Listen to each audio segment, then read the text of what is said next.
Bonjour, je vais réaliser aujourd'hui une vidéo pour vous montrer comment on peut caractériser un assemblage de rondelles ressort.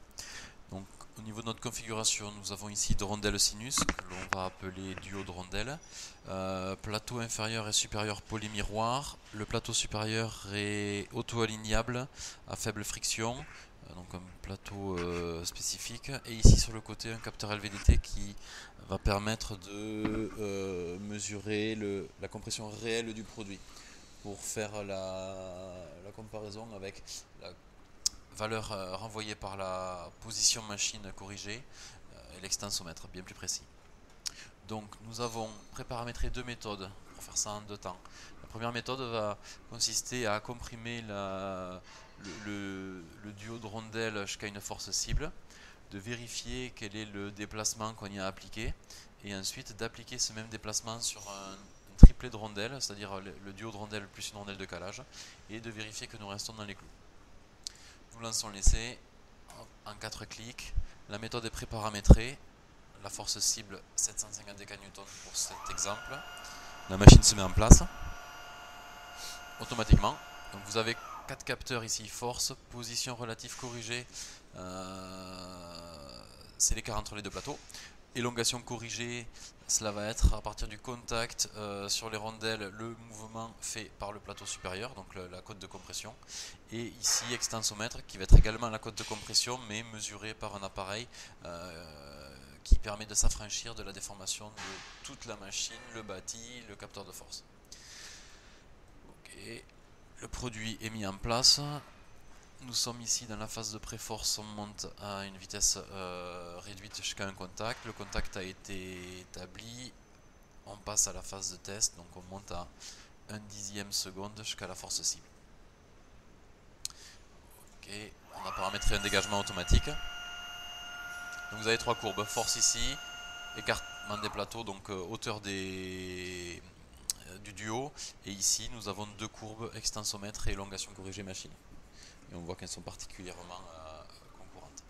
Donc ici sur le graphe, les quatre résultats au maxi. Donc la force cible réelle atteinte 7544 Newton, la cote renvoyée par l'extensomètre et la cote renvoyée par la machine, ainsi que la position relative corrigée, donc l'écart entre les deux plateaux réels.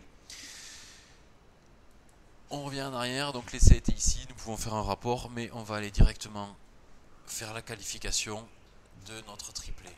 Donc on relance la routine d'essai. D'abord je fais mon galage. Donc j'ai rajouté une rondelle de 1 cm. Je lance l'essai. Dans le lanceur d'essai, nous avons ici trois champs. Le champ qui est l'élongation que l'on applique sur le produit, donc qui est celle de tout à l'heure.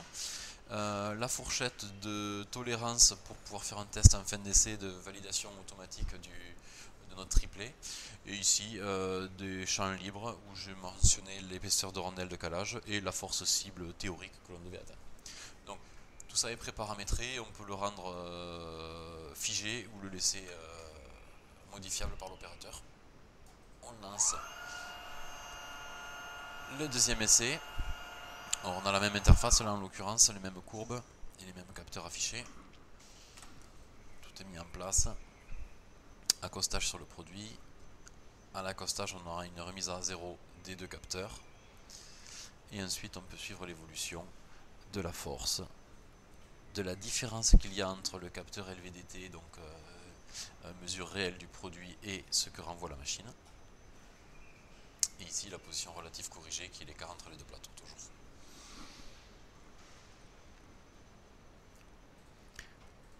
Ok, nous sommes donc arrivés à l'élongation cible.